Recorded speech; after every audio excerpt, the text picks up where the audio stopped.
as an acronym, lacking in basic education, reasoning, and logic. Liberal. The word... And afterwards, that is directly following, I want to talk to you about something even bigger. Namely, this is Max Headroom. And what you're about to witness is one of the most sinister-sounding intros to a trailer to one of the greatest epics ever produced in the history of television. And there's more, because you are going to see it as well. Yes, it. Yes, it. Yes. Namely, the Max Headroom story.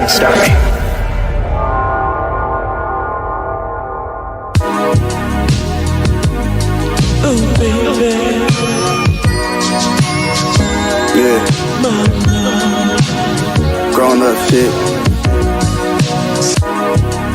Kids not allowed in the living room type shit.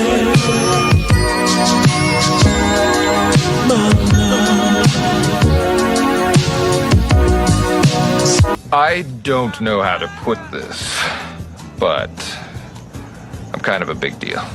Well, we do know coming out of the elections last year, and this is not just within the United States, not just within Black America, but around the world, there are more men trending to the right, particularly young men. Interestingly enough, you would think it would be older men, but no. Donald Trump's big gains came from men under 50.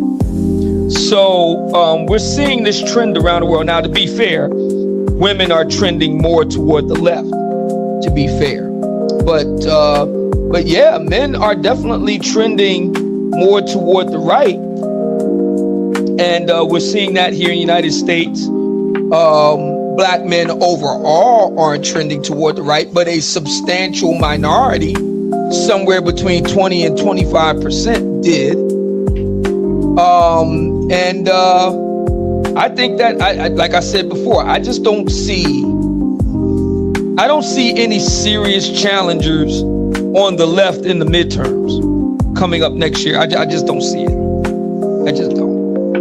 Not anybody serious.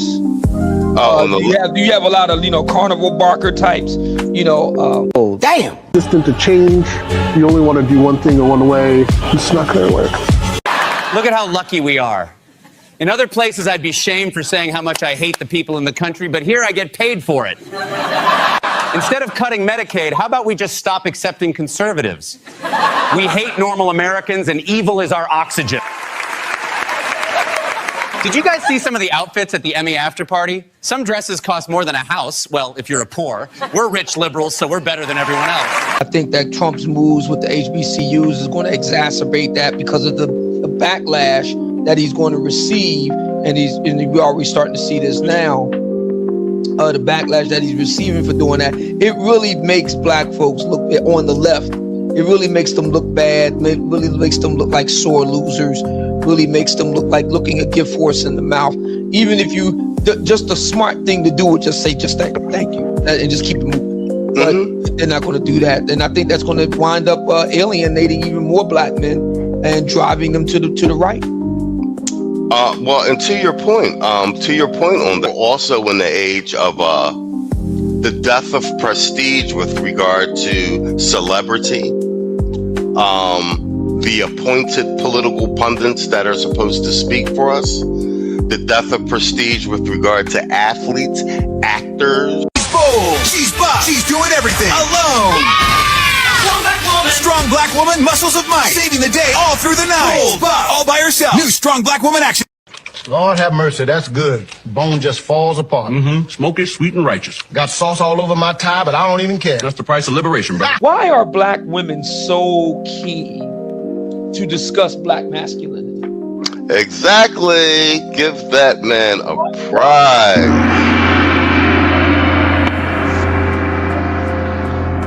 What that's all about. I really am. And because my thinking is this, would they accept black men talking about black femininity and the problems associated thereto? Would they be sanguine about that?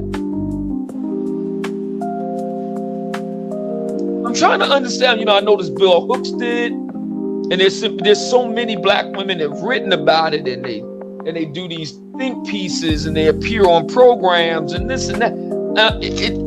I'm just trying to understand why are they so interested in that, and would they be as accepting if black men were to do the same thing in reverse? I'm just curious about that.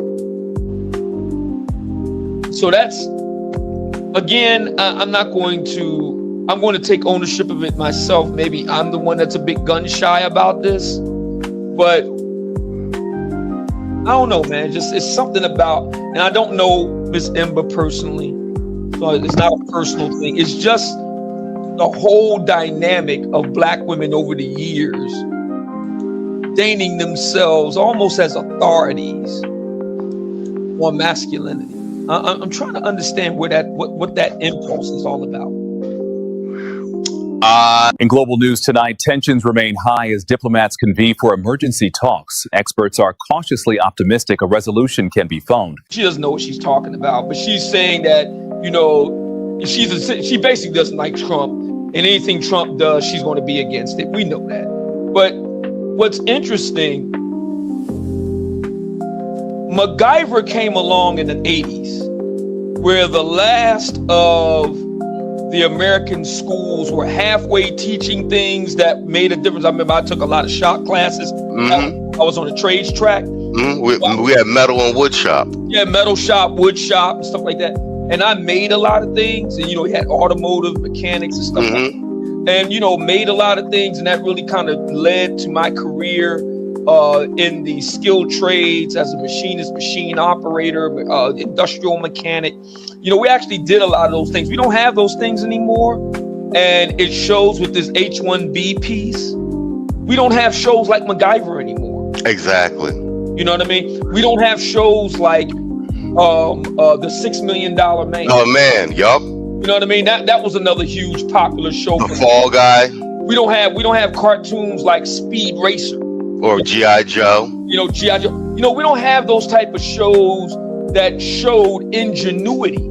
The American genius and ingenuity.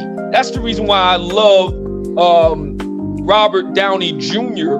portraying Tony Stark, who will become Iron Man. If you watch the movie, he doesn't have superpowers. Figure out how to make stuff.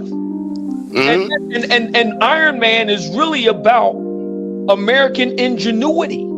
And what we don't have right now, the crisis that we're faced right now with the H-1B piece, where we got to outsource all the talent. Really, what it's really about is how American society and American culture has lost that American ingenuity spark, like we saw on that TV show with MacGyver. During one of my early broadcasts in the film, I made a little joke about Warum haben die Deutschen Zeit? I don't even think they call me Godfather. You said you're coming to my house on the day my daughter's to be married, and you asked me to do murder. Mad liberator, death operator, rock the data, amazing flavor. Donations. Donations. Donations. Donations. Donations. Conscious decision. There was a conscious decision before there was even the Articles of Confederation to establish this nation even made. There's daughters of the trade. They've already made their decisions as far as what their best interest is, over and over and over, and time again. So it is something to really consider, as far as this is somebody who's driven by hedonism, and nihilism. I want you all to really, really, really take a look at this. I'm not no Bible thumper. I'm really not. I mean, even if you look at this for reference, I want you all to look at the 7 deadly sins, right? That's right out of their playbook. Lust, anger, right? Greed, envy, all those different things. As long as you're able to kind of navigate through all that, you ain't got to deal with anything that Keisha has to offer whatsoever. period, point blank. The other thing I want you all to look at is Isaiah 3:16 through 26. Okay, right? This will outline exactly who we're dealing with today, straight like that, right?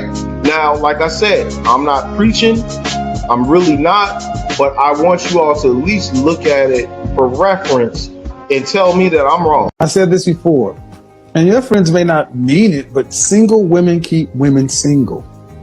And if you know you want a family, children, and a husband, you can have that and the things you say you want, but you have to prioritize it, because if you don't focus on what it is you want downstream, that time will pass.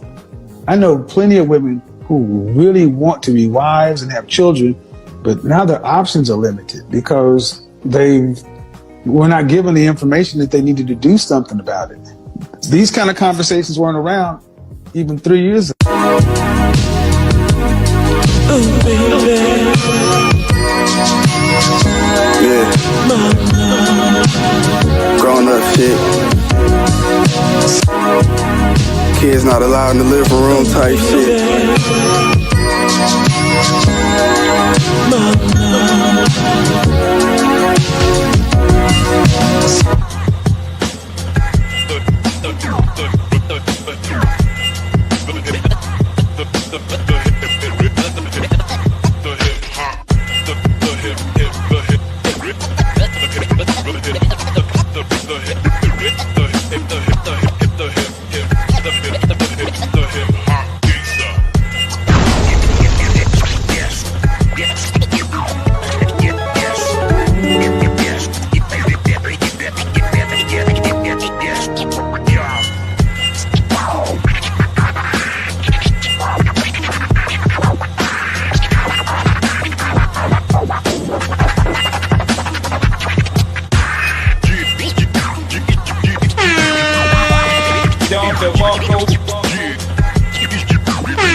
Mic check, 1 2 1 2. Yo, what's up, everybody? I think we in the building. Salute to the chat. I see y'all floating in here early.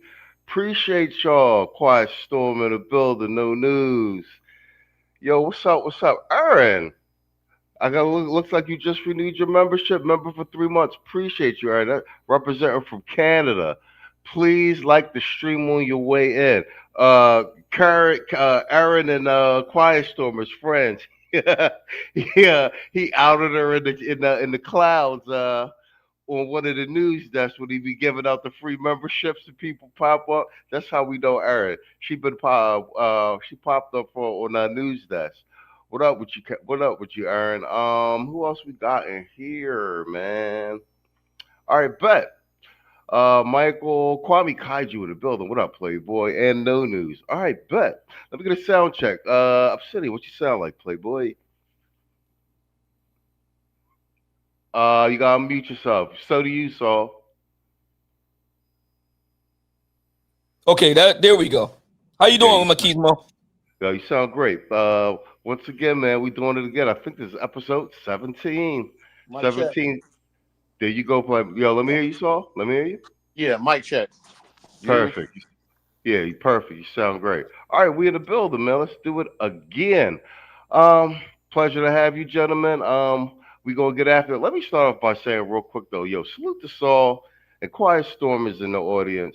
Salute to you. And I guess I gotta say salute to you too, Obsidian, because I wouldn't be taking this exam if I didn't show up to the conclave at the Pyramid Club in Philadelphia. So yeah, I take my exam in the morning for the SAA.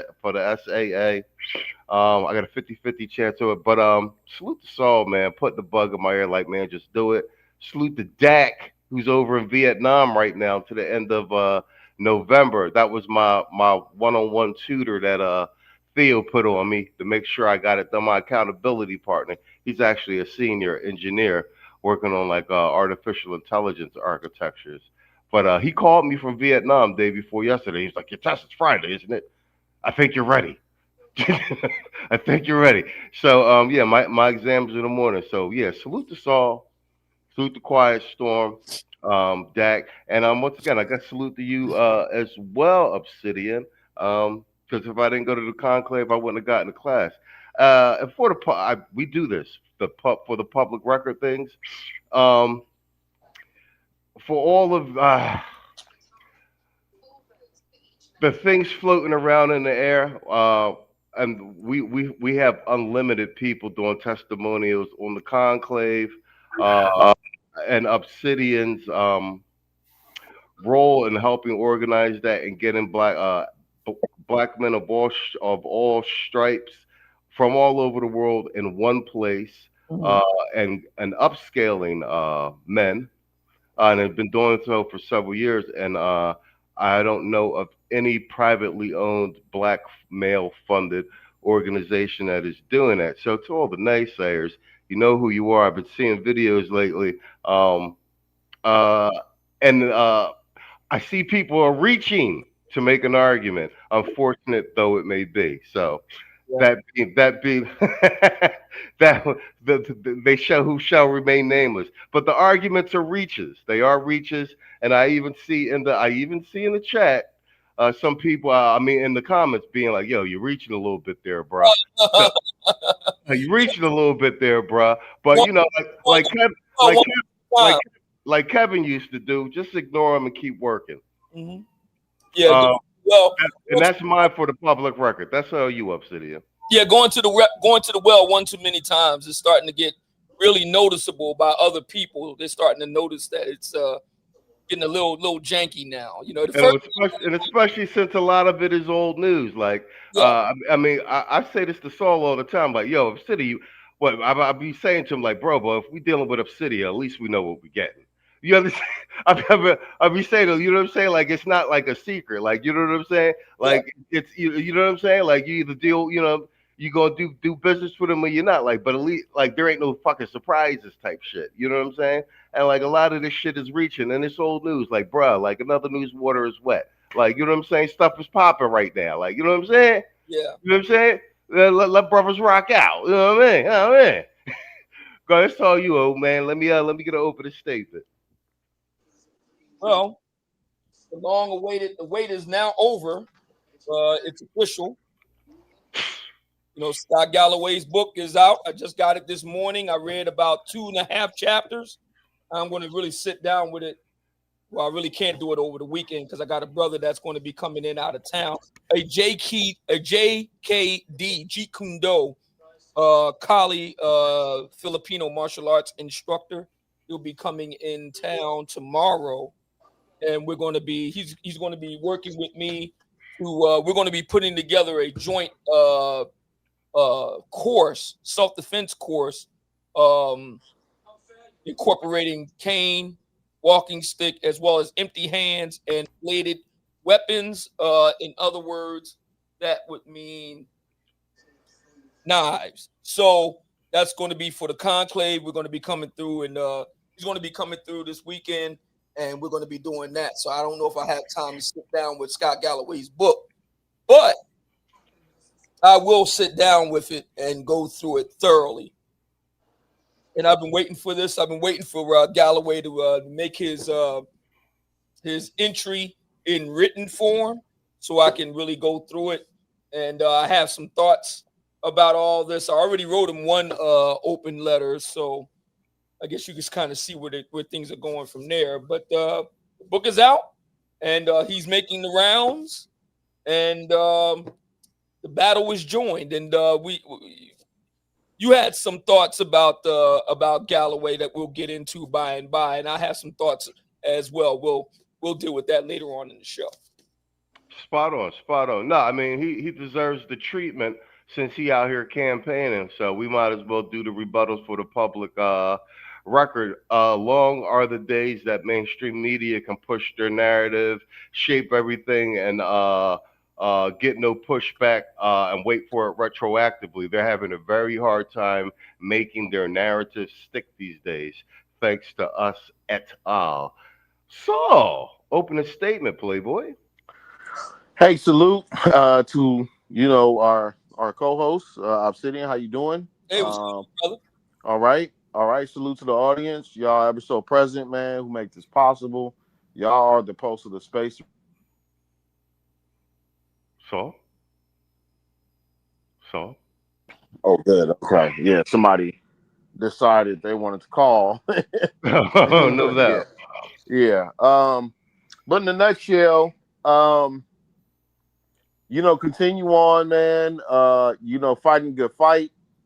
Make sure if you don't do anything else, try to support your favorite content creator in the space as much as you can, as best as you can, whether it's spreading the word, little donations so they can keep the word going. We're starting to see things obviously in states like Ohio, where there's the forced testing at birth, on to really almost bring America to its knees because we're refusing to go along and get along. This is just simply the power that everybody that innates within Black men, that people realize that we're a sleeping giant, and I would say conduct yourselves as such. I land my plane there. Look at you on the money. Well played, sir. Sounding like a statesman this evening. I like it. All right, before we get cracking, let me knock out our two supporters of the stream. So received the membership. Looks like Irvin Reed. Did we get any women cloud watchers?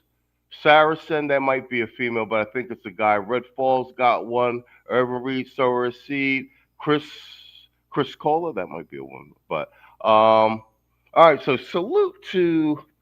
Let's do them in order. Where's my star? Bang. Aaron for membership for 3 months. She said, please like the stream on your way. I need a drop. Do I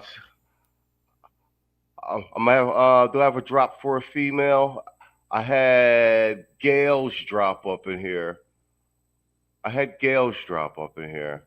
It might be a little much, Aaron. I think I did it for you before, but this is the only drop we have appropriate for a female. Hey, yo, kids, they need to know I'm here to fuck you. I don't wanna know your name, yo, kids, they need to know I'm here to fuck you. Get the fuck on, ain't no shame. I'm here to fuck. I'm beautiful. I'm beautiful. I'm beautiful, I'm beautiful, I'm beautiful. I have food stamps down here. I have food stamps down here. All right, Aaron, yeah, I think you saw that one before. And for my man, Quiet Storm coming in, if you got a membership from Storm and you're in the clouds, thank the brother, will you please? Quiet Storm with the 5 gifted memberships. Thank you for supporting the stream, good sir. We're about to put Obsidian's Cash App on the stream as well. But I owe you this drop from last time, Storm, so I got to load it up for you. Let's go. Hold up, Keisha. I'll call you back. What the fuck you want? Hi, ma'am. You've been drafted. Yeah, fucking right, bitch. I ain't ever opening the damn door for no white person ever again. Fuck that dude, Brad or Billy or dipshit, whatever the fuck. Can't believe they got my pretty ass out here going to boot camp. They done got me all the way fucked up. Michael Hunt, Chase A. Deke, or attic. Sorry, Shanika Manning? It's Shaniqua, bitch. I know damn well that you know who the fuck I am. Excuse me, you need to calm the fuck down, 𝐷𝐿. This isn't your hood-ass ratchet nail salon. You ain't with your fucking Cheeto finger-licking bitches here, okay? Damn, girl, this actually feels kind of good. Niggas gay, niggas gay, niggas gay, niggas gay, niggas gay. Hey, Shaniqua, I know we got off on the wrong foot, so we got you this new Nissan Altima to crash into the enemy with. Brad ain't no fucking way. That's Man, fuck all you hoes. Fuck you and your mammy and your granny too. Man, fuck all you hoes. I'm sick of this shit. Fuck all you hoes. Man, fuck all you. Don't give a damn, bitch, what you wanna do. Man, fuck all you hoes.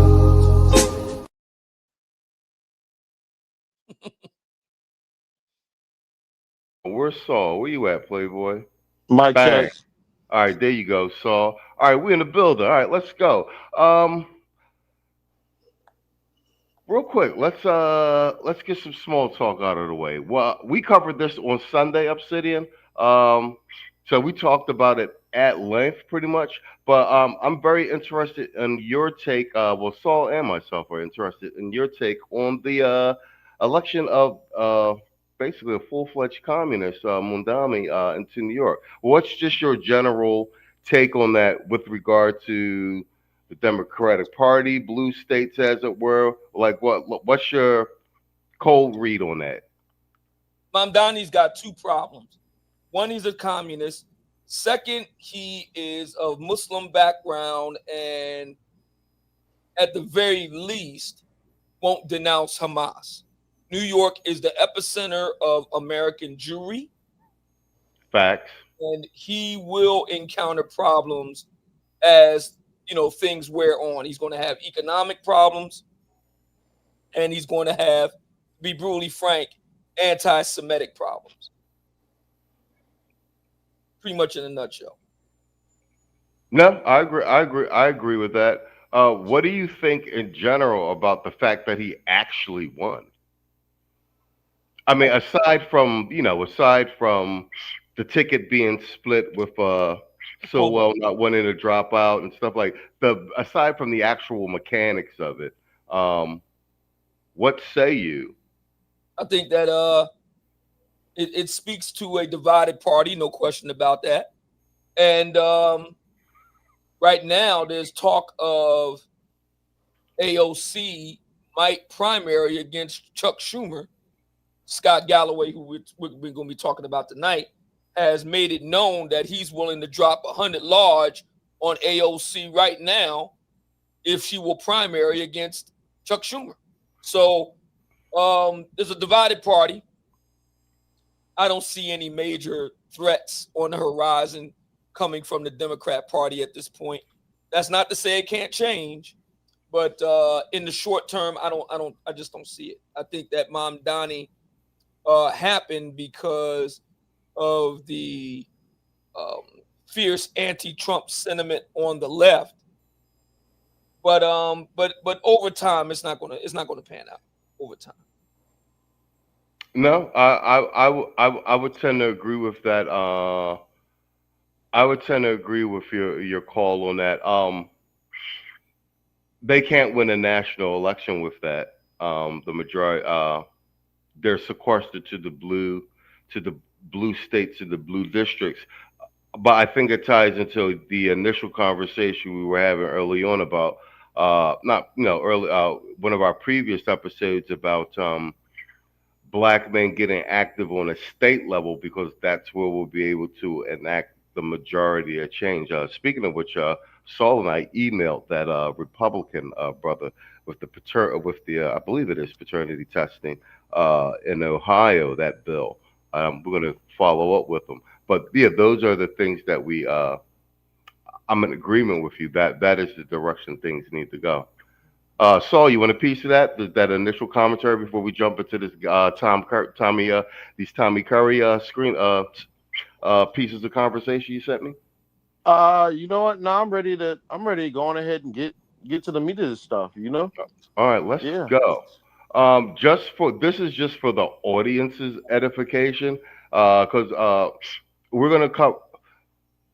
we're covering this Galloway thing in real time, and I'm glad to see a lot of other content creators have picked up on it, because this is what right after the Trump election, whether they tried to come out hard with the hit pieces and stuff like that. You saw the adolescents roll out on Netflix, and they're realizing that the harder they go at us, the more resistance that they're getting. They're actually they're still losing. They've figured out, their whoever their consultants are and their focus group people are telling them the polling numbers say we're still bleeding men. All this shaming is not working. So as Saul coined the phrase in a nice addition to the lexicon, moderated masculinity, you've seen they've been focus grouping that more. And Scott Galloway is the latest iteration of that. And you see they're going full flexing. He's doing full media, and he's doing the twofer. He's doing the male thing plus pushing the Democratic thing. And you just hit it on the head, Obsidian. You set out your mouth. He's willing to put 100 large on AOC. Bang. So he's acting in real time as a Democratic political operative as well. Like they have him up there as an orchestra conductor. They don't realize that this old geriatric white man is not going to be able to pull it off. But for the audience, okay, Sarah's up. All right, thank you for the membership. Right, exactly. And Quiet Storm said it. Yeah, wasted 20 million. Yep, to talk to black men. This is for the audience before we do the Tommy Curry. This is who we're talking about. A lot of women in America who will vote for whoever they perceive as being in the best interest of their husbands or their sons. Mm-hmm. And when your son isn't doing well and your husband is out of work, you don't care about territorial sovereignty in Ukraine or transgender rights. You just want change. The right has incorrectly and I think stupidly conflated masculinity with coarseness and cruelty, and I don't think that's working. At the same time, the left, Kara, has said the answer to masculinity is you should act more like a woman. Even acknowledging on the left that there's a difference and there's certain attributes that certain genders are more prone to is upsetting for some people on the So that's the segue. This is who we're talking about. And you see he's talking to a rather handsome woman. So Tommy Curry has been keeping an eye on Mr. Galloway's press run.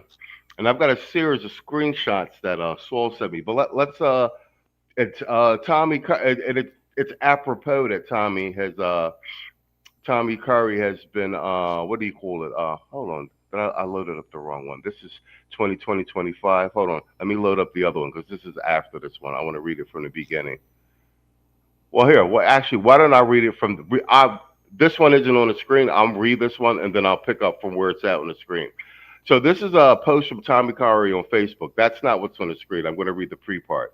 He said, it's strange how discussing or documenting the racism of the white liberals and the Democratic Party is so threatening to many academics.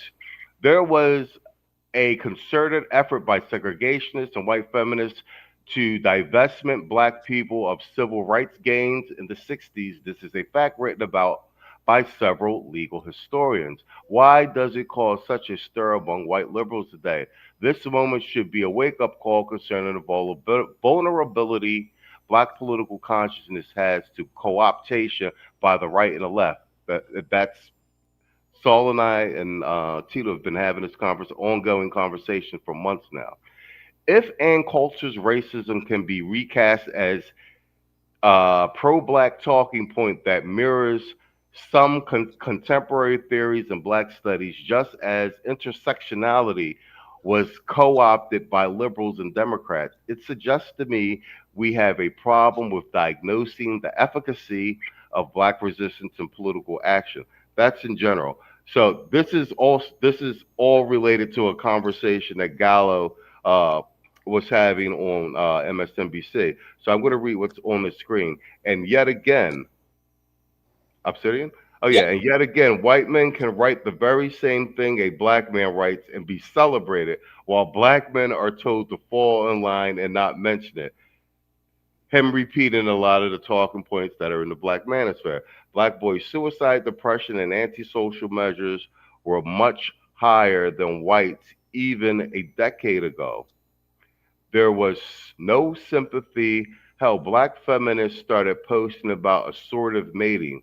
The same trends happen among whites now, and they sound the alarm. I guarantee and want people to remember this, that this will be the issue to move men from more center to the left.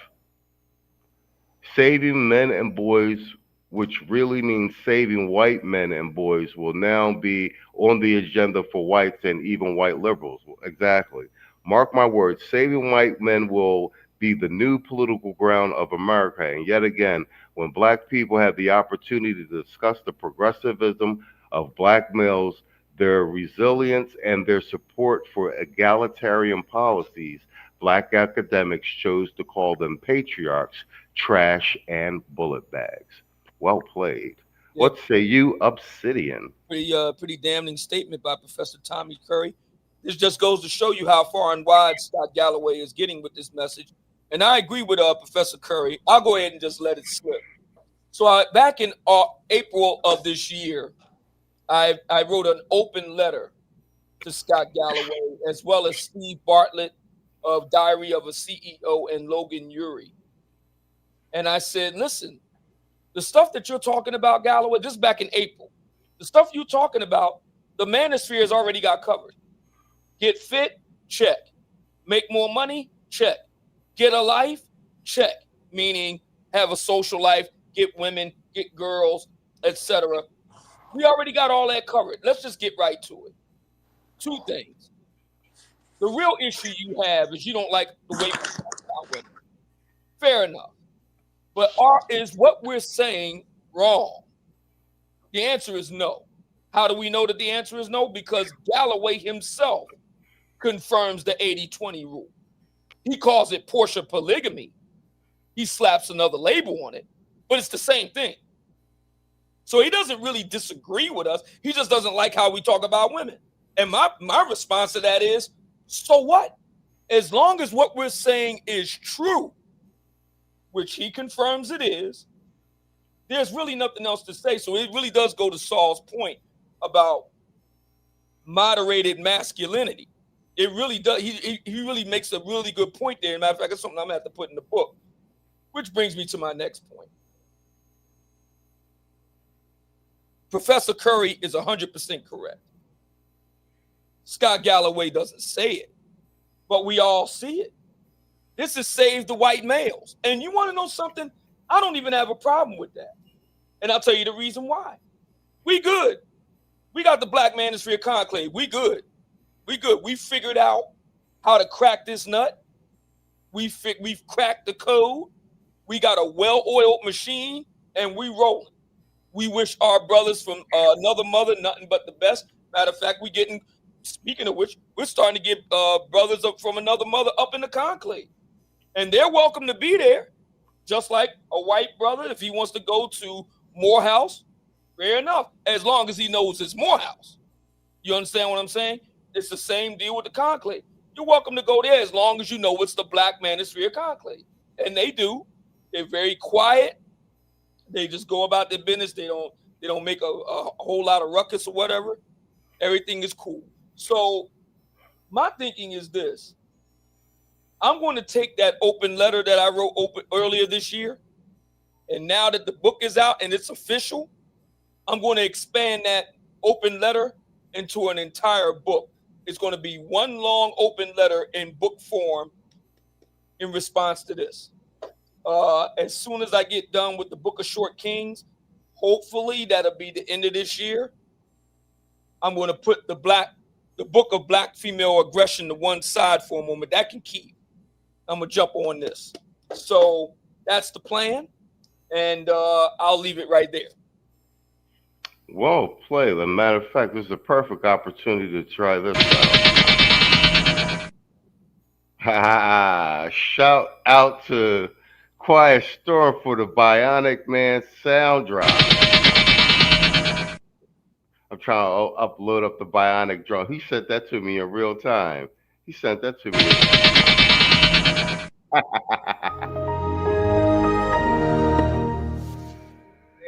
Segments. He says, going to refer and defer to the Douglas debate moment, Reconstruction Amendment 15 versus feminist aggregate. In 1869, black men are seen as lower gradient white men. They still see us as object.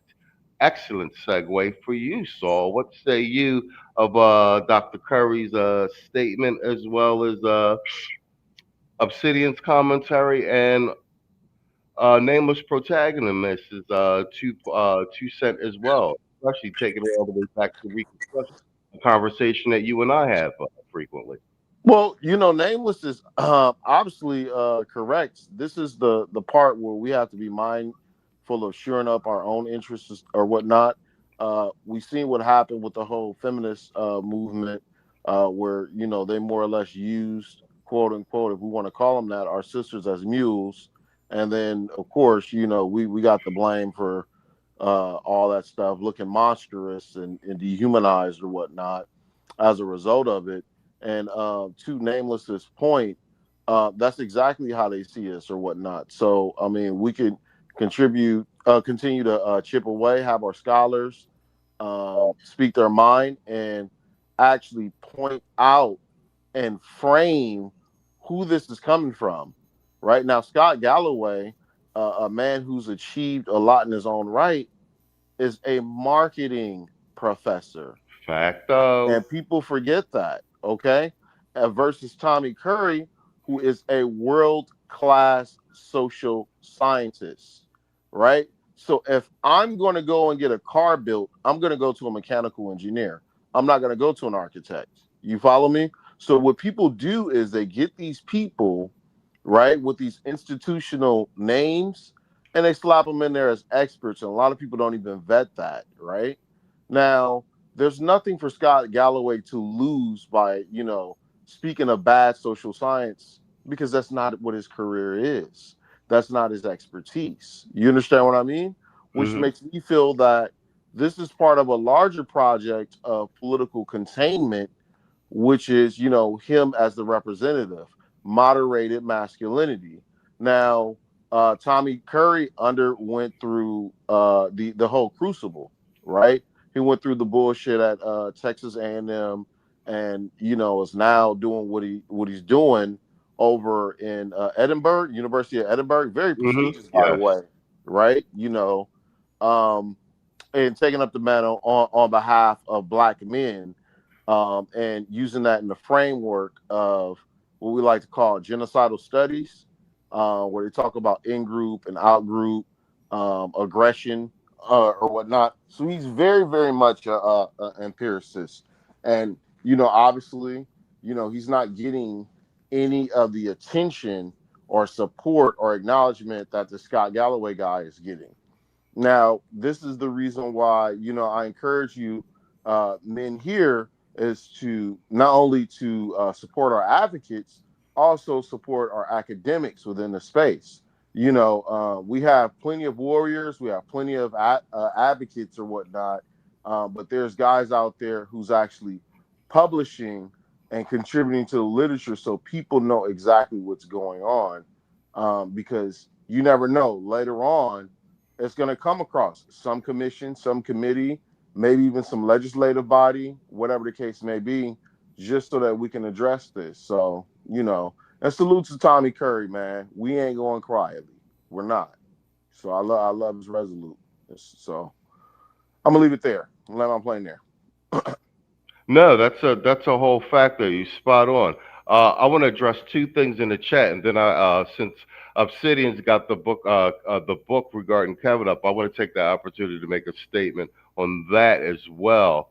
So Rasheed says Obsidian needs a course on how to write books so effortlessly. I still have a short novel I haven't completed yet. And then this is what I wanted to see too. No News says we have to start documenting the blatant theft of the lexicon. Here. And the additional one, No News said don't have Scott remixing the Black Manosphere on his bingo card, which goes to the point. They're trying to do us like hip hop. They're trying to pull a Elvis with this one. Now that it's all hip, but Obsidian's got the book up, and I'm glad he pulled it out because Saul was making a point about supporting our scholars. We came in on the established lexicon. Saul and myself, we were chat dudes, and we were so motivated by the lexicon. Our mission statement regarding the channel is centered around that, and we've built on it. But everything that we've done is based on the lexicon built by all of the thinkers that came between us, before us. This is also why we started compilating Thugtician and Barbarossa, a lot of the 1.0 guys, you know what I'm saying? Because there's a continuum of contemporary FBA Black American thought. This is a big thing that's happening in real time. My point being, with regard to Obsidian's book on Kevin, Saul and I spoke about this in private, and it was just like, because Saul's always talking about books and brain trusting, because we're both have a scholarly academic background. Saul more so than myself. I stopped at undergraduate, although went to good school. But the fact being, we always say for the public record, because we're conscious that we're creating history in real time. So we're cognizant of what we're doing. And also, since Obsidian, we've got a number of people that have written books. Obsidian more recently being the most prolific, but directly from the space. Whether you like it or not, the fact of the matter is that you have someone who's actually was engaged in the building of the lexicon, writing. We have the video and everything, but scrivening it down, because you don't want someone else writing your history. And with regard to the Kevin, I mean, anybody else could write, but we want somebody that was here while it was happening, writing a piece of the history of the biography or the lexicon and the philosophy. We want one of our own doing it, because you already know at some point it's going to be a bunch of Caucasian men and feminist women writing about Kevin. And if we don't control the narrative up front, you understand what I'm saying? That's so important. So that's my, for the public record, statement on that. Saul, you want to say something? Yeah, you're absolutely right. And, salute to Ann Coulter saying what she's saying, but let's not get it twisted. We don't want people getting into the habit of speaking on our behalf. Facts. We don't want that. Okay, good. We acknowledge it on the mainstream. All right, cool. Now give us the mic. You know what I'm saying? We don't need nobody to speak for us. We don't need nobody to, because then we fall back into that trap again. You know what I mean? Right? So, that's where I'm at with that, to add to what you're saying. I would encourage, for history's sake, and Nameless brought this up, there's a, Stephen Douglas debates versus Abraham Lincoln, the question on slavery versus abolition movement or whatnot. Was Abraham Lincoln debating with, someone out in Illinois. I want to say it might have been 4 different debates. One I know was in, I want to say, Chicago, Freeport, and a few other Illinois prominent cities or whatnot, where they have these series of debates. That era in time, Reconstruction, is a really, really pivotal time. And to circle back to the whole Mondani thing, the issue with socialism, we've been given the appeal of socialism, is because they don't want Black men to fully participate in the marketing economy here. This is a capitalist society, okay? Like, all these sorts of fantasies about socialism and this, that, and the other, get rid of it, okay? But in a capitalist system, it's pimp, or get pimped, right? And since we have all of the talents, right, we're not really cultivating our talents to the point to where we've been able to turn a dollar. And so people have been using us to do so. So instead of doing that, just simply create things black owned and keep it black owned. Just as simple as that, right? This sort of identification with poverty and the struggle and this, that, and the other, that's asinine and stupid and keeps us in the situation we're in. We have people who come right out of the chains of slavery, right out the bonds, and actually built towns and actually help America become the superpower it is. So much so that they were jealous that where they had to burn them down. That's what they had to do, given the level of our participation in the market economy. Now, as long as they give you a little something, they're essentially buying you out, right? Oh, I'll give you $10 just so that you won't make 1,000. And a lot of people all the time take the free 10 rather than earning the $1,000 on their own. I'll land my plane there. Well played, sir. Obsidian, that's all yours. I want to do. When I saw you took the book out, I wanted to do the preamble. That's me, one for the public record, and directly responding to an assertion that's been floating around. And so you don't have to say. That's our take on it. This is the way the public's actually perceiving what you did with Kevin in the book. You sent me the pictures of the first mock-ups and stuff, and from Saul has my copy and his, and all I hear is good reviews about it. And like I said, I mean, who better to friggin' write it? So I don't get where all of the little bird mealy mouthy is coming from, because it's not, in my opinion, at least, it is unwarranted. Go ahead, all yours.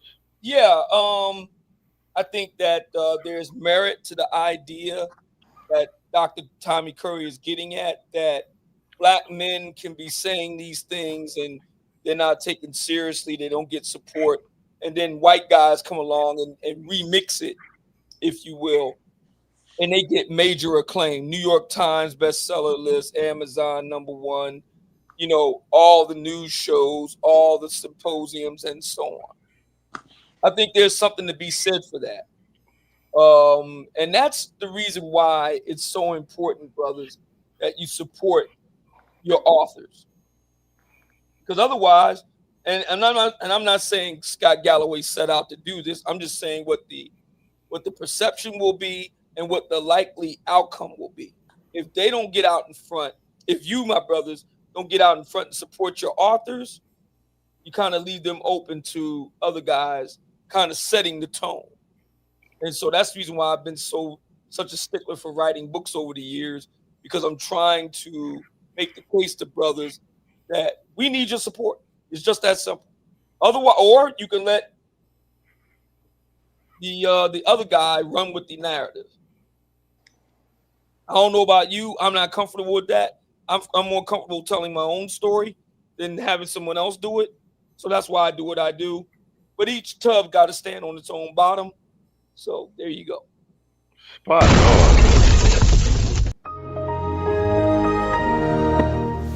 And while we're speaking about offers, we can't forget both Dr. Tia Johnson and my guy, Dr. Ron Neal. Some of the best contemporary, well-written contemporary black male political thought centered around a lot of the lexicon that's down here, and they're actually involved, and they have the added weight of being in the halls of academe in some very good universities. Dr. Ron, in particular, has his degrees from Vanderbilt. I'm a bit of a snob that way. And teaching them. Yeah, I'm a bit of a snob that way. Never mind me. Let's get into Galloway. And this was sent to me. Once again, he's been a one-on-one with Nicole Wallace. What are the friggin' odds? You see what I'm saying? This is what I'm telling you is I wouldn't be. Since Saul pointed out, since his thing's marketing. I wouldn't be surprised if he's directly getting paid as a consultant for the DNC, and then also getting paid to get out in front of it, write the book. He's giving him a full service package deal. You know what I'm saying? This is basically a DNC pull the men back into the party, as well as give us the moderated, masculine, and kinder, gentler, less crazy Democrat left, and help get back in shape for the midterms and the 2028 elections. We are not. To be fair, 𝐾𝐒, Scott Galloway has an estimated net worth somewhere between 40 and 100 million. It's not like he doesn't need their money. That's not what I'm saying. I'm saying he's active political. Like I said, he wanted to give AOC. You said it there. Give AOC the 100K. What I'm saying is he's invested. He's part of that Democratic establishment. Right. Do you know what I mean? And he's lending his talents. Correct. Do you know what I mean? And I'm sure he's not lending them for free. I think the book is just a throwaway. I think the book is a do you understand what I'm saying? I'm pretty sure the book was half written by AI, whatnot. Like do you understand what I'm saying? I think the book is a pretense to get out here and do this. It's like a soft launch of the reinvigorated focus grouped polling data talking points for the new left to pull men back in, because what they've realized is that they cannot win elections with just women, which is what they were banking on. Exactly. I got a question. I'm gonna take it a whole different angle here. How old is Scott Galloway? He's in his early 60s. He's born in 64, so he just turned 61. Okay, so over the next 4 or 5 years or so, you get the public familiar with Scott Galloway. He already has his own money. I wouldn't be surprised if he's a potential candidate. Fact though. He said he's not going to run, and the reason why is because he doesn't like people.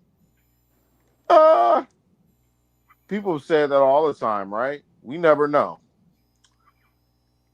I mean, I hear what you're saying, but these folks, man.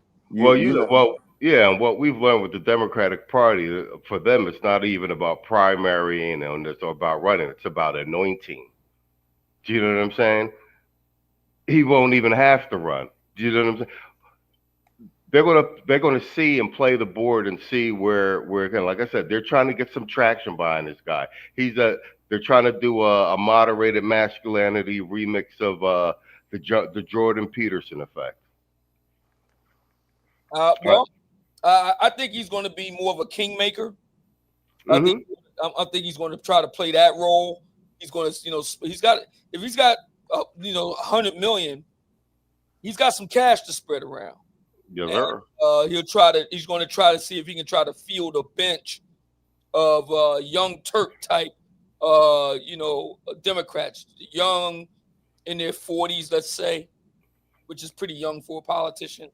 And see if we can try to build out that bench going into 28. I think that's what he's going to try to do. Facto. All right, let's go. Let's let some of this rock. Pecking order and the insecurities of establishing a friendship group. It's hard to come into an office like this and put up with a bullshit boss who's less talented than you, or not make as much as Bob because he's been there 20 years longer. It's hard to navigate that. And finally, to try and figure out the nuance and the rejection and the just to give you guys some context, this just came out. This is his one-on-one with Nicole Wallace of NBC fame, and this is no bullshit. This is actually called "Will Democrats Learn from the MAGA Manosphere?" If we mainstream like a motherfucker. Perseverance and the skills required to establish a romantic partnership, that shit's hard. But at the end of the day, when you figure out the skills and the resilience and the perseverance to establish these things, that's what victory looks like. And then I think the most rewarding thing, hands down in life, is to establish a romantic partnership with someone such that you commit enough to each other where you raise these things that get less awful every day called kids. That's the only time I've ever felt purpose. And I can tell you that is hands down the hardest thing I have ever done.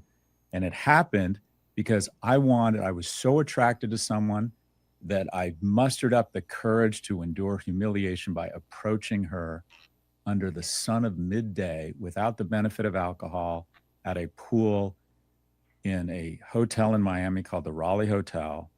Simple line, hey, where are you guys from? And 18 months later, our son's middle name is... They out here still selling Boomerville. I'm going to jump to your... That was at 31. I'm going to jump to 34.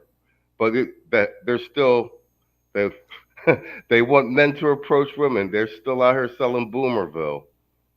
He perceives as being better for his pocketbook. And that flips back and forth between Republican and Democrat. So when he went on Rogan, he got, between his audio downloads and video views, he got 55 million views. Mm-hmm. Vice President Harris, to have matched that number of impressions, would have had to go on MSNBC, CNN, and Fox every night for 3 hours for 2 weeks. Did you notice that Trump went on every Manosphere podcast? Mm-hmm. Because somebody very genius in campaign said the swing voters are young men. Mm-hmm. Our message of what I would call faux masculinity is resonating with them. Yeah, that was Barron Trump. They don't feel seen. And the way we reach them is with Andrew Schultz and Theo Vaughn. Mm-hmm. I think the Manosphere and podcast delivered the election to Trump. Now, what I think is really damaging to young men right now is that, whether we like it or not, the premier role models for young men are going to be the most powerful man in the world and the wealthiest man in the world. And right now, that's Trump and Musk. And What about athletes? Yeah, but they don't have, maybe, or rock stars, but I still think that globally, that if you had to pick the two role models that young men are going to look up to, or young people in general, it's going to be the president, and in a capitalist society, whoever's won the game, right? And that's the richest man in the world. The whole point, though, of prosperity, and I think we miss this sometimes, the whole point, the whole shooting match, you develop economic security so you can take care of yourself. You want to fix your own oxygen mask. But the second leg of the stool is protection. Think about the most masculine jobs: cop, fireman, military. At the end of the day, they protect. The whole reason you want to work out and be big is such that you can protect people physically. That's when you feel, in my opinion, most at peace, when you feel like your kids are safe, when your partner feels noticed, when you can protect your country. And this is where I think our leadership has entirely failed. I just think they don't move to protection.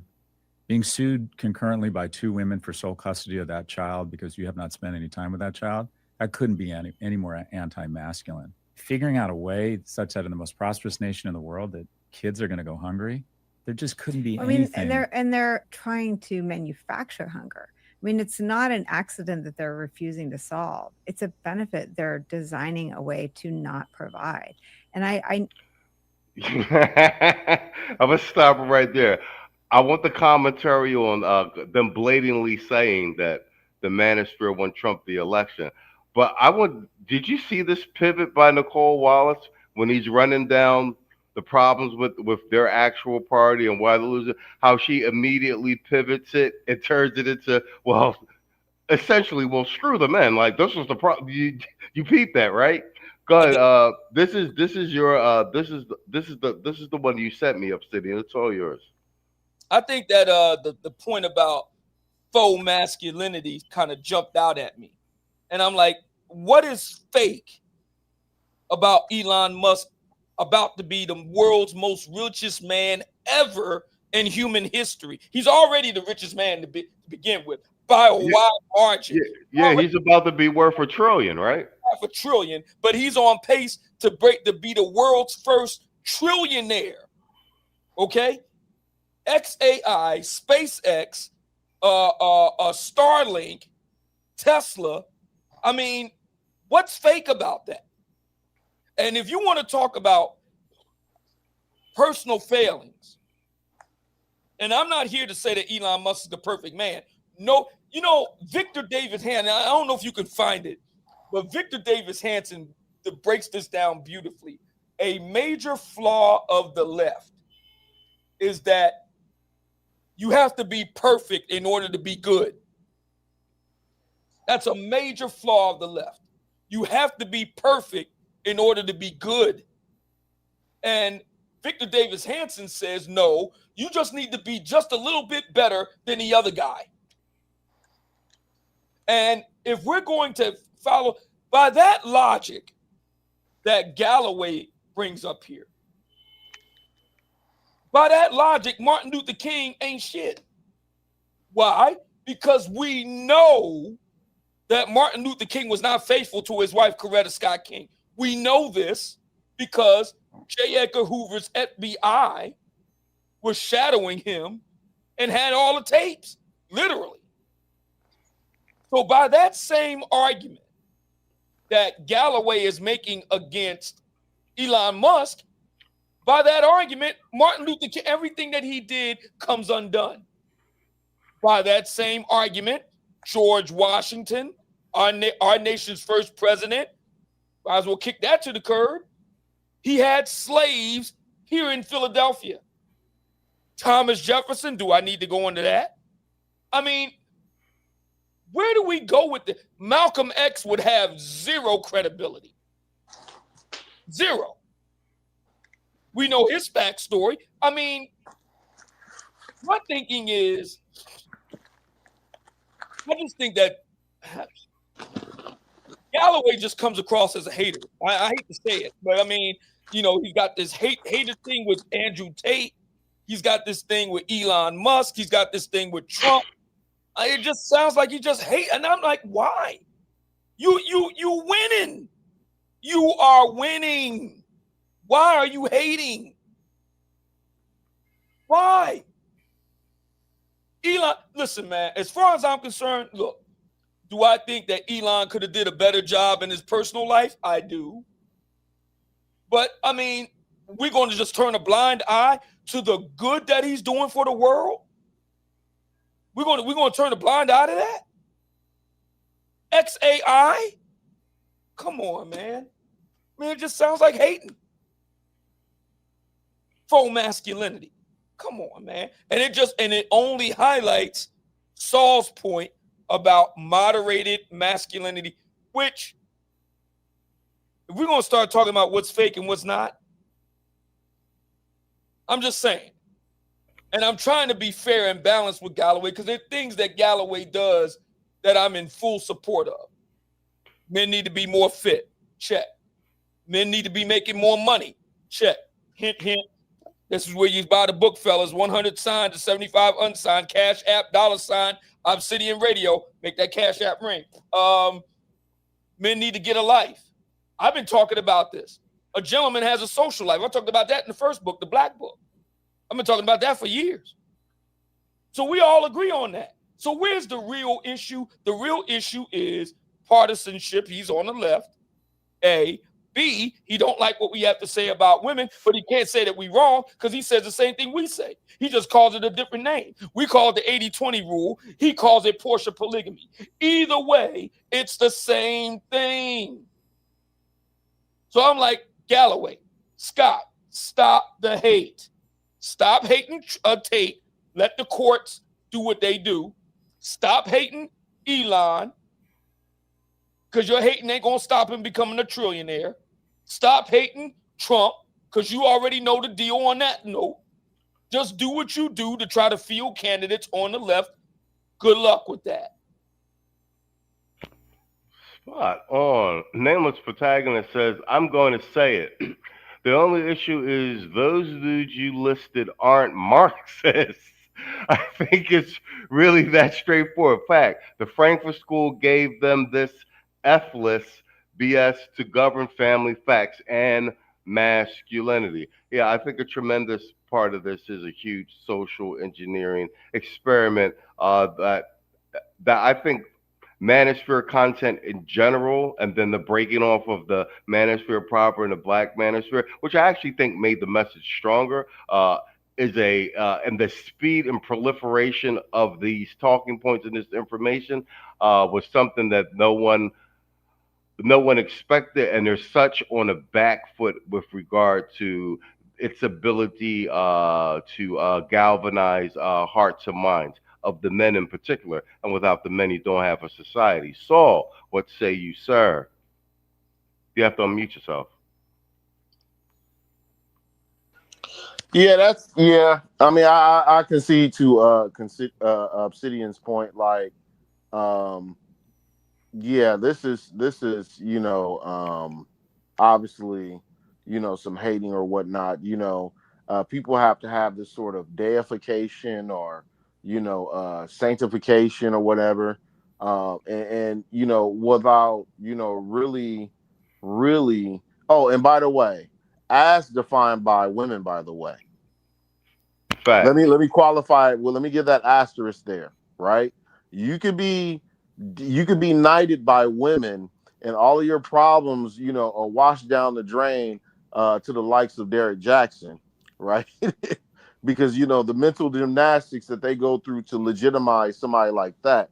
But yeah, no, like men are going to choose, who they feel that they can model after, so they can ascend to the best versions of themselves. This is an example of females trying to define masculinity by proxy of this guy. By proxy. Fact.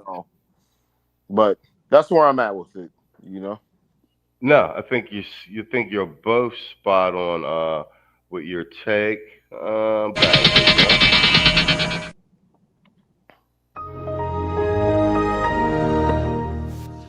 right, let's get back to it. I like that you write about, it's a correction I made immediately, that toxic masculinity isn't a thing. It's oxymoronic. I called a couple of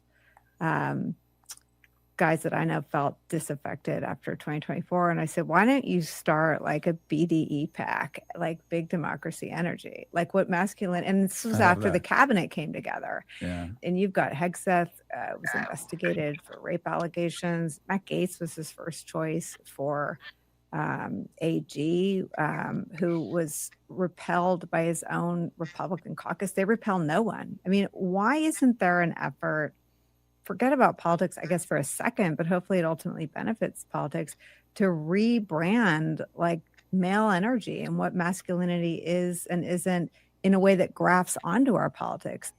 You hear that? She said the quiet part out loud. They're saying the quiet parts out loud.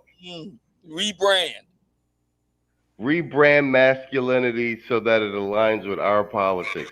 These are the focus group questions out loud. Like, it's all theater, bro. Let's go. It makes all these points in a political arena. Would you take this mission and run for office? There's a lot there. So I consider myself a patriot. I want to add value, but the way I'll go in reverse order, the way I can add the most value is by bringing attention to what I think is an outstanding bench of Democratic candidates. That's my superpower. And so that's going to be my role. And other than being a narcissist and having some money, which are qualifications to run for office, I don't especially like people. I don't think I'd especially enjoy the job. I don't think I'd be especially good at it. So the way I can be a patriot is by trying to restore some of the great, quite frankly, I say, I want to make America, America again. And the way I can be helpful is what you're doing, and that is bring attention to the issues. I just think we have an outstanding bench of people who are great at this. So But do they think outside the box enough? I mean, you've been talking about an economic strike for months. Someone should have done it already, and they should have done it when states started passing voter suppression laws predicated on a lie about election fraud in 2020. I mean, do you think anyone in the political arena moves fast enough? Yeah, I think I find when I spend time with some of these politicians, and I coach a lot of them, I'm like, no, just we're in a world where you just need to sound real. If you're not saying something occasionally off color or offensive every once in a while, you're not being real. And just getting on with the stump speech that tries to thread the needle and not offend anybody. If we've learned anything, the public forgives inarticulate or undelicate statements. It doesn't necessarily reflect your character, as long as your heart's in the right place, as long as you're willing to apologize. But I feel like I need to do a land acknowledgement here and recognize that I've always asked for male role models. And I was like, it's not male role models, it's masculine role models. And two of my role models for masculinity are Margaret Thatcher and Hillary Clinton. Are you kidding me? Bro, Damn. this is what I'm telling you guys. This is all a rollout. Matter of fact, he gets it wrong. Hold on, we got to stop it right there and do a round robin. I was drinking water, I almost spit it out. Yo, shout out to 𝐿𝐔𝐘𝐒 with $3 super sticker. Appreciate you, and I have some female appropriate drops.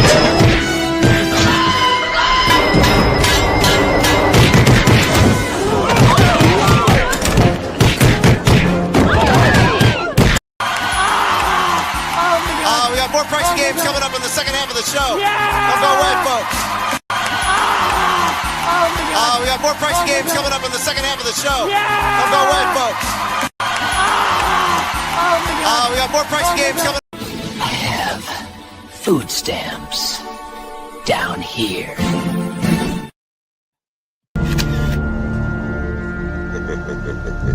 Shit. Got your ass.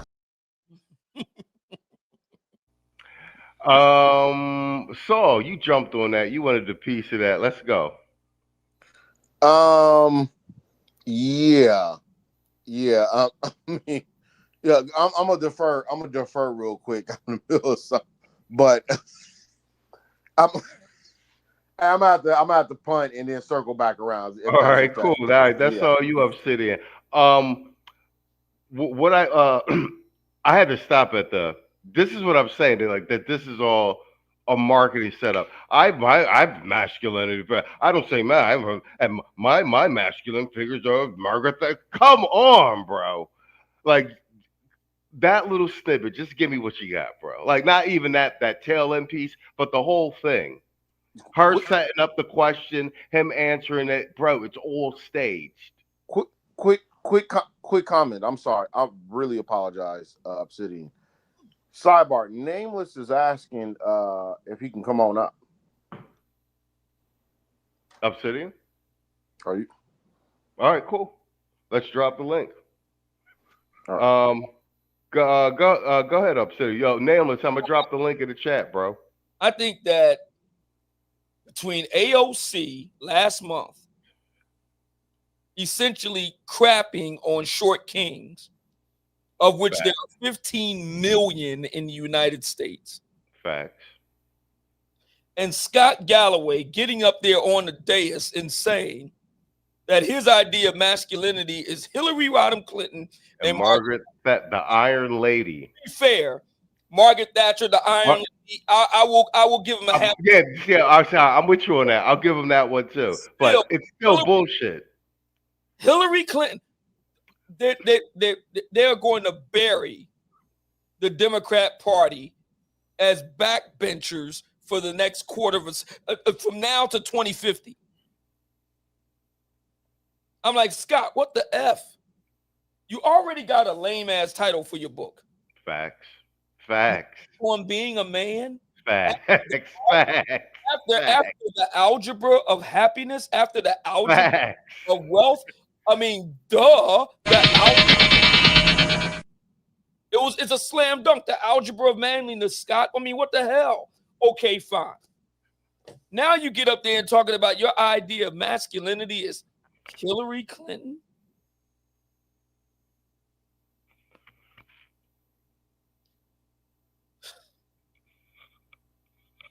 That's why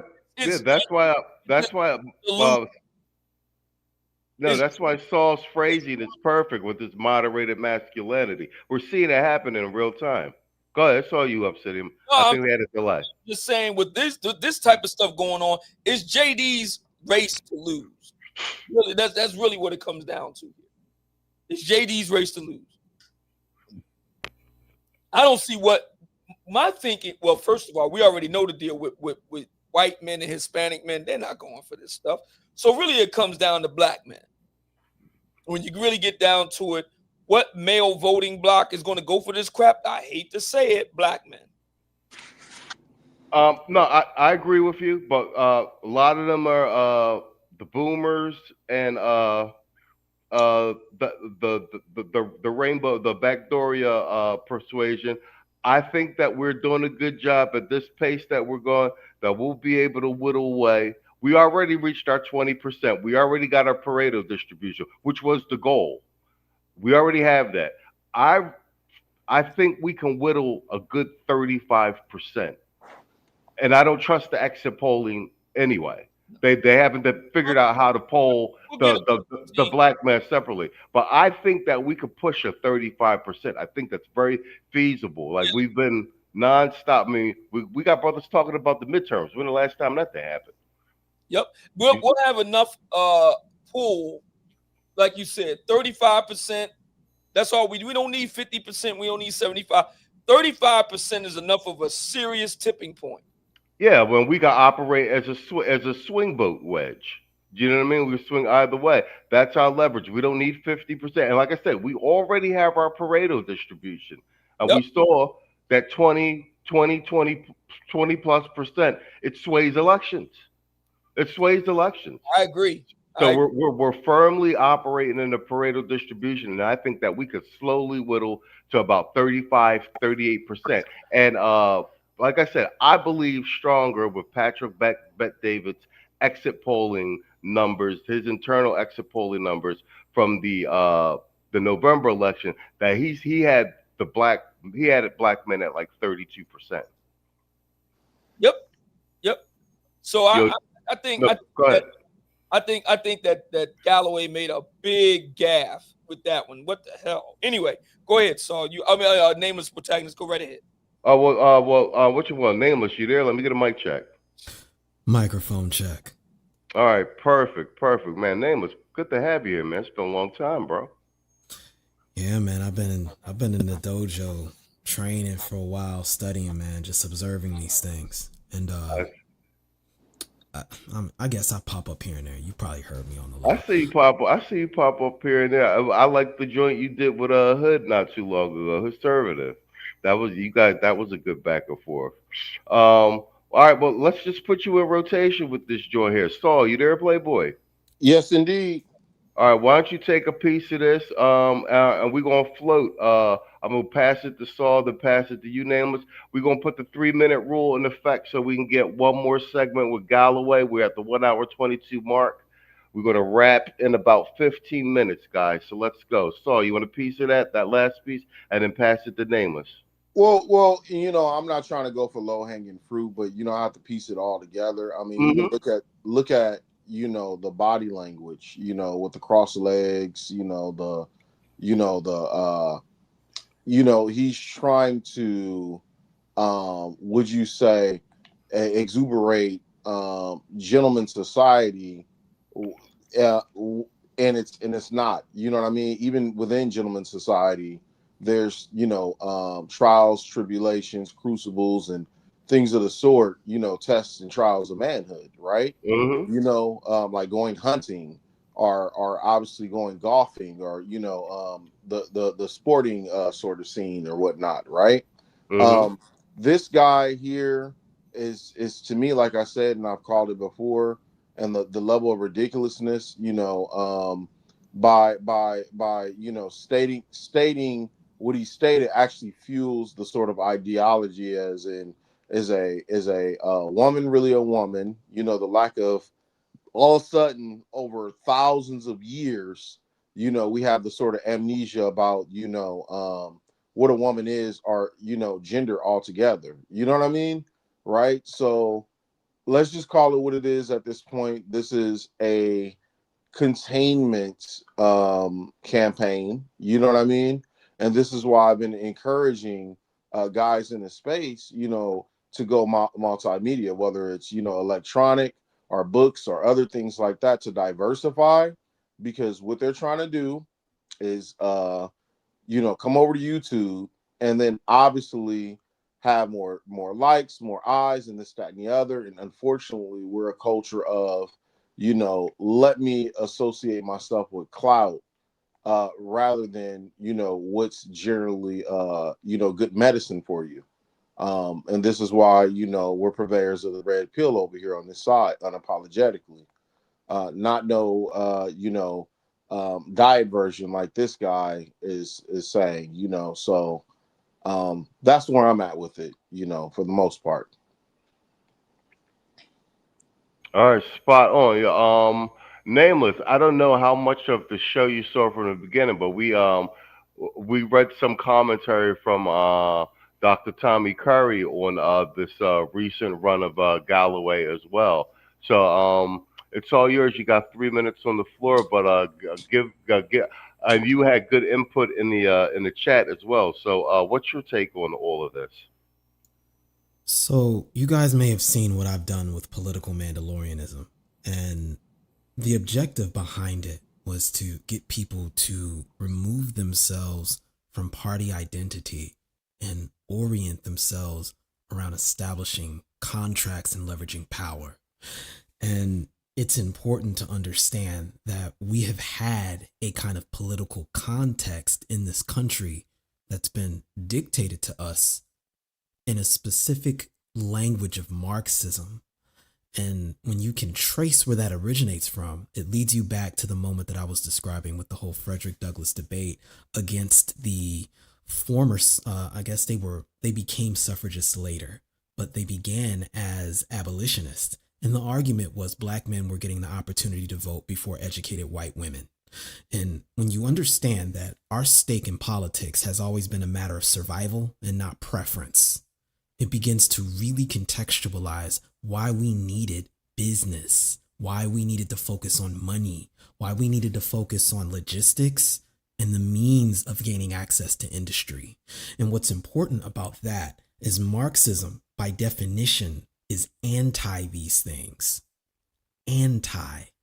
And so now we become these destro level villains that have to be stopped the moment we express any sort of energy direction, which is really what we're talking about when we're talking about masculinity, the direction of energy and the management of it from an internal locus of control, so that we can take individual atoms of individuals that have been atomized and form molecules to get things done.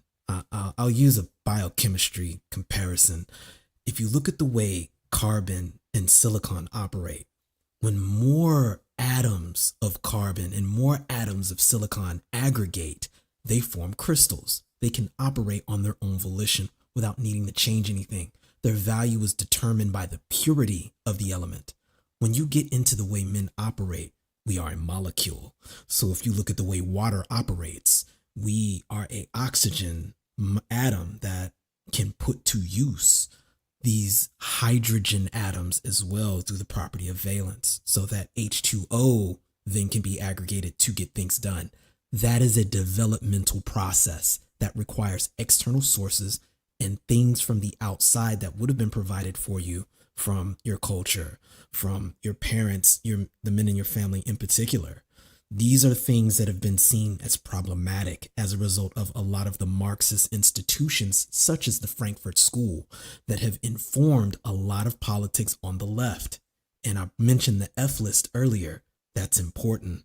It has categorically demonized the idea of masculinity that allows for one to actually protect your society. And the problem is, much of that has been handed over to the state by way of technology. And so it becomes a proxy for that masculinity. And as a result, there's this belief that masculinity can be given a dial or a gradient, that it has some sort of mutable characteristic that can be determined and adjusted. And they do that by leaving femininity to be self-evident. And that's where the idea of you get problems, you get so-called fascists, you get all of the ills of the planet by leaving, quote, masculinity unchecked, while at the same time requiring it in order to get the very liberties that have allowed you to even come to that conclusion in the first place. And this is how you can get people who are comfortable with the idea of citing women as examples of good men and masquerading it as acceptable matrifocal based masculinity. All right, bet. Obsidian. Yeah. What say you? Because I want to give you and Saul a chance to actually respond to Nameless's premise. What say you? I think that this idea of trying to rebrand masculinity, trying to move into the realm of trying to. I tell you the truth. I mean, it reminds me of the purple hairs and the blue hairs, attempting to redefine humanity itself, and it's just not going to work. I can't believe Scott did that. I can't believe he did it. I can't believe he actually said that. Now, I would have went along when he said, well, I think that Hillary Clinton and Margaret Thatcher are very honorable, admirable, women, exception to the rule. I would have went with all of that. But him saying his idea of masculinity, oh, my God. Oh, my God. I mean, I actually can believe he said that. Like I said, this is a marketing campaign, and the book is the sleight of hand. Like, it's actually a rebranding of a segment. It's a slow rollout of a rebranding of a large part of the Democratic Party politics, and they're using the book as basically as the excuse to get out there and really beta test this, the public response to this. Saul, what say you? I fully support what Nameless is saying. I mean, he brought up a multi-pronged proposal. Anybody that knows anything about politics, it is basically how is resources allocated in a civilized society, right? And so if we're guaranteeing our support and our votes to a party that hasn't historically given us any returns, and they're using the sort of threat of physical warfare against us, the clan, when you're much more likely these days to come across economic warfare, then you neglect to use your full potential through actually putting aside your talents for business or whatnot. This is why in the establishment, a lot of those HBCUs, there were agriculture and industry, so that we're able to fully realize our potential when it comes to those two fields. A lot of this has to do with keeping the black man out of the market economy, especially as a business owner. And I've said this before: your business incorporation papers are your manumission papers, right? That's how you're like free in this particular society, right? Those guys, I mean, like I said before, right after bondage, when they created these businesses or whatnot, these communities and were leaders or whatnot, were not only did we thrive as a community, this was the sort of inklings and beginnings of America as a superpower. Nobody talks about America being a superpower prior to the Civil War. You can dig this up, right? All of our major purchases when it came to land and things of the sort, like the purchase of Alaska, onto all the big purchases, obviously outside of the Louisiana purchase, which is a little earlier. But for us to go, see the shining sea, it generally happened after the Civil War and not before, right? Which was our fight after the Civil War against the Spanish, over in the Philippines, and on to the Buffalo Soldiers, on to that sort of Gilded Age, is where we actually were doing our thing as black men, Freedmen's Bureau, so forth, so forth. But that sort of 1877 compromise, and the female suffrage movement and the ire of white women is what more or less, kept us back, even today, and people really, really don't see it. They continue to threaten you, like I said before, and say, "Oh, it's a physical war, physical war, physical war." And you have all these cowards worried about, some dude with a damn pillow over his fucking head, and ignoring in your neighborhood how shit is being bought up, and Becky is walking dogs around your neighborhood, and you have to buy from somebody that doesn't look like you at a corner store. We're facing an economic one. And I'll land my plane there. All right, excellent. Obsidian. Yeah. I think that's a nice segment of the Gala segment. We're at the 1 hour 35-minute mark. Let's get a full round robin with closing statements, and you can add on extended piece of the general theme of tonight's conversation, all the way from the beginning with the Tommy Curry thing and the state of affairs. Let's start with you. Then we'll do Nameless, and we'll get Saul to take us home. We're at the 1 hour 35-minute mark, so you guys feel free to take your time. Go ahead. I feel that Scott Galloway has officially thrown his hat in the ring with his manifesto. Now it's on. And like I said, I have quite a bit to say. In response, I was very happily surprised to learn that Dr. Tommy Curry has weighed in. We need this. You know what? We need to. I'm gonna get in contact with Jeff St. James and see if he can get in contact with Tommy Curry and bring him on the show. We need to get him in the mix here. Yes, sir. Yes, sir. Matter of fact, Dr. 𝐇𝐎𝐿 Johnson knows him well. I'm going to get in contact with him over the weekend, see if we can get something going there as well. Let's have a public conversation. All this for the public is very important. This real time reacting to what's happening in real time and getting almost a think tank type conversation going on in public. It's very important because this is the first time you can get black men's contemporary political thought in real time, unfiltered. All yours, Obsidian.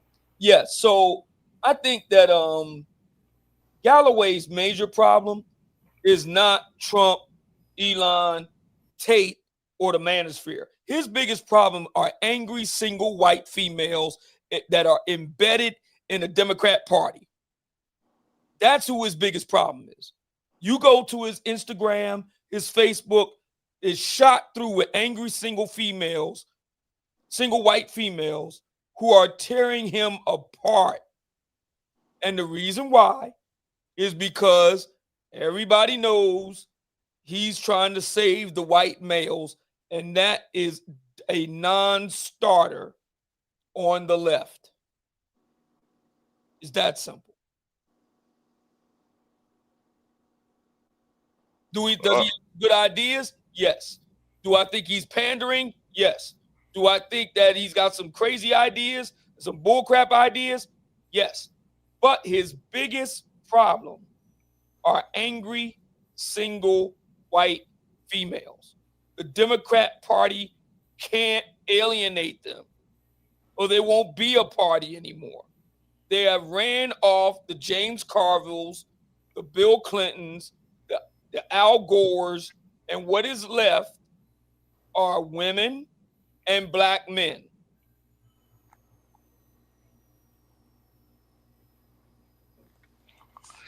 And fruit bombs. That's all you. That's all you, Nameless.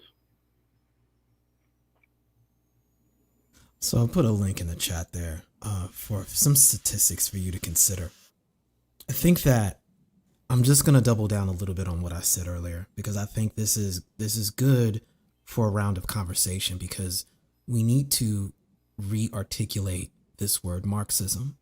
And I think that when you begin to do more research on how they managed to find a way to pair bond this idea of Marxism with anti-colonialism and then repackage it as a black political model, I think that we'll understand in a lot of ways we've been had.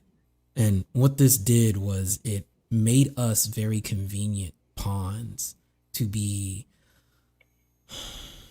employed and mobilized to form a kind of insulation from political fallout when they have these thought experiment ideas, leading to the observation you were mentioning that all you see is essentially upper middle class white women and black men overwhelmingly supporting this. And while you do have black females, I think they go 90%, as we've seen before, I think what gets missed and skipped over is that this came with the first world technological liberal democratic model of governing. That was the new imperialism. And what that means is people had to adopt this ideology in order to get access to the first world economy. So it's not that this is even an American thing. This is happening all over the planet. And it's happening all over the planet where there's this industrial first world technology. And you can see how every culture has had its dialect of responding to this, but it's all the same. The genderification of politics. And what the internet has done is, for the first time, it's on one end allowed for this information to be seen in real time all over the world with little to no effort, with almost no requirement needed to gain access to it the way you would need to in traditional media. And so even though it allowed for a lot of misinformation to go through, it allows for a lot of people who otherwise would have never had an opportunity to give any pushback as a first impression and give people time to think like they were able to during COVID. And I think that's very critical because we're now seeing the results of that in these coming elections. It is not a coincidence that you go and take a look at these recent elections that just happened. And as I cited before, you have an overwhelming number of white females that came out and helped determine the outcome of those elections in New York. It's across the board. You go to Virginia, it was the same thing. New Jersey, it was the same thing. They've been noticing this trend from women that were the ages of 30 and below, and in stark contrast to men in that same category. And as a result, it's left there to be absolutely no center, which is what we see this man attempting to present, this idea that there is a center. And I don't think we're going to see a center until the technocratic space goes and fills that. That's a separate conversation. But I want to highlight attention to that because what we're going to see in the very near future now is an aggressive push towards ideologies that look textbook Frankfurt School. It is going to be called socialism. But I need you to understand that what this actually is Marxist redistribution theory that has been articulated from a black political perspective, specifically due to the works of W.E.B. Du Bois, who added race to it, and much later, them adding the concept of sex to it, which came up with general suffragist feminist ideology. All of this is part of the Marxist genealogy. And if you don't study Marxism, what it is, how it came together, and what it did to destroy the black business class, and not just us, just the idea of anybody doing it outside of that, it becomes very challenging to understand how things that we fought for, our ancestors fought for, our predecessors fought for, got usurped and are now being weaponized to add other groups like Jenga blocks and to force this idea of gender as, more specifically, the female gender or the matrifocal idea as the definition of correctness and stability.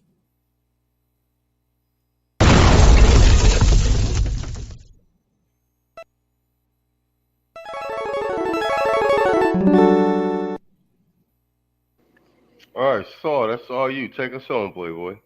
I think well played, as far as and for you all out there, make sure you all are sound when it comes to political ideology, what things mean. I know a lot of people hear these buzzwords, they hear different things or whatnot, and learn what it is, as far as political theory goes, and understand how it affects you and your self-determination, because that's what all this is about at the end of the day. As you can see, you know, as articulated by Nameless, how we became more or less the voting mules or the electoral cattle, as I like to say, is because of this very thing, you know. But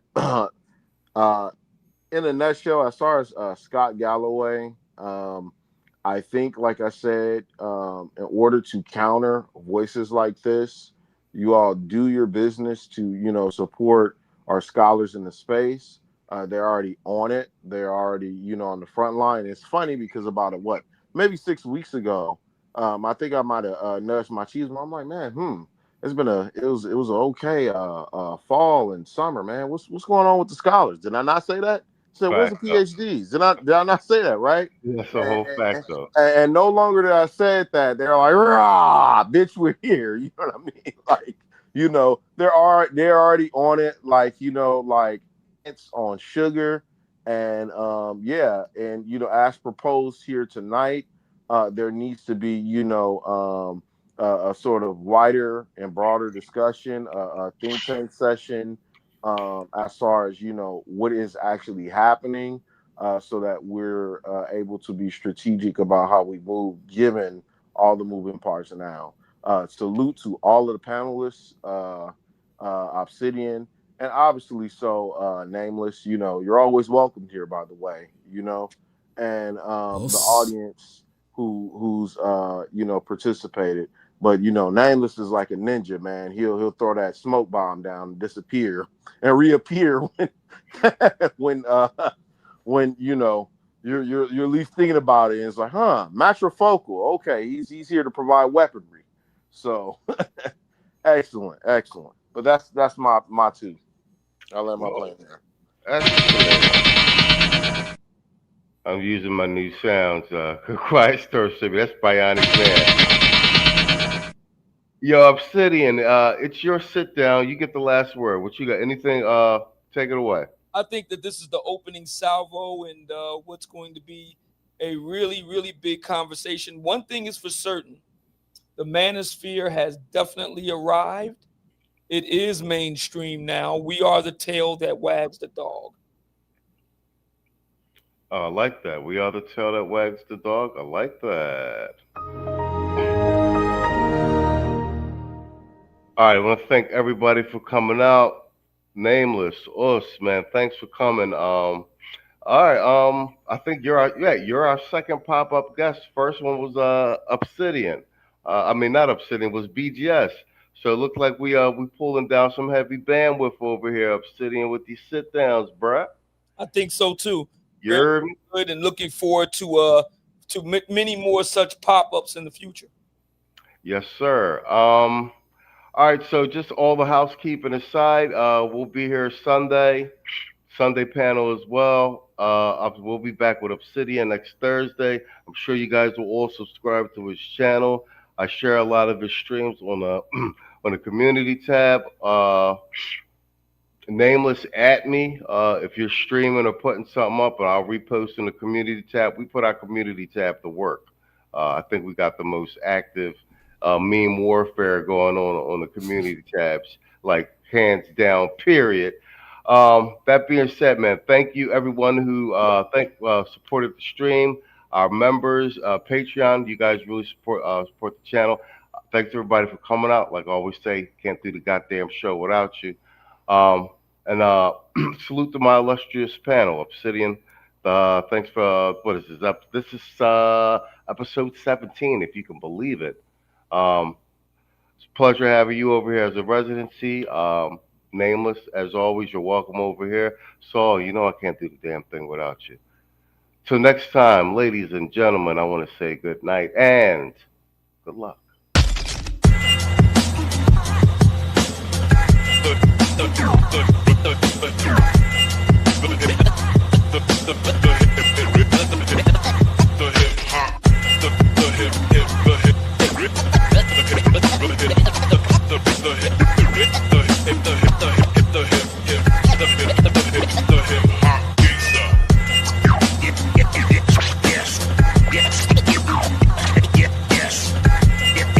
The word liberal as an acronym, lacking in basic education, reasoning, and logic. Liberal. The word liberal as an acronym. Lacking in basic education, reasoning, and logic. Liberal. Denzel, before you leave, can you hit us off with that King Kong line? King Kong, I'm putting cases on all you. Can you curse on? You can't curse on it, can you? No, you can't. I'm putting cases. You'll be playing basketball in Pelican Bay when I get shoot program, nigga. 23-hour lockdown. You think you can do this to me, Shaq? You think you can do this to me? She's got power to spare. Big approach, running dead center. Watch the power. She's flying. Huge blow. Oh, my. Table's breaking. Look out. Get down. She finishes.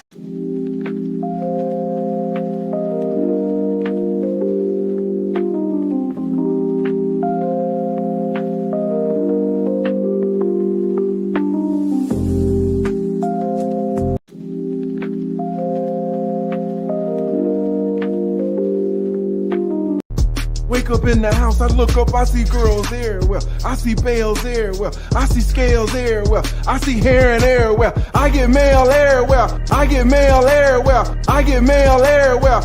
I get mail everywhere. Girls everywhere. I see bells everywhere. I see scales everywhere. I see hair and everywhere. I get mail everywhere. My nigga. Hey, woman. Hey, woman. Listen here.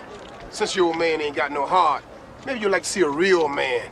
I bet you stay up late every night dreaming you had a real man, don't you?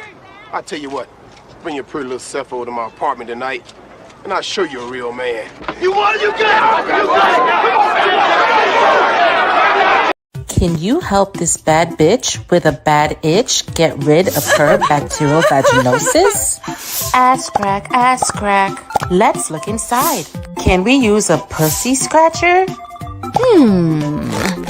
Oh no, how about this Band-Aid? A bit of feminine perfume might do the trick. Nope, the way to get rid of bacterial vaginosis is with pussy poppin'. These always do the trick. Try pussy poppin' today from La Fuck. Yay! Sorry. Hey, where's Stewie? That's tomorrow, and that is it for us today. Okay, I don't know. Whatever it is, it's not right on the teleprompter. There it is. We are going to do Sting, yeah. There's no words there. To play us out. What does that mean, to play us out? To end the show? Yeah. All right, go. In 5, 4, 3. That's tomorrow, and that is it for us today, and we'll leave you with a... I can't do it. We'll do it live. Fuck it. Do it live. I'll write it, and we'll do it live. Fucking thing sucks. In 5, 4, 3. That's tomorrow, and that is it for us today. I'm Stewie Griffin. Thanks for watching. We'll leave you with Sting and a cut off his new album. Take it away.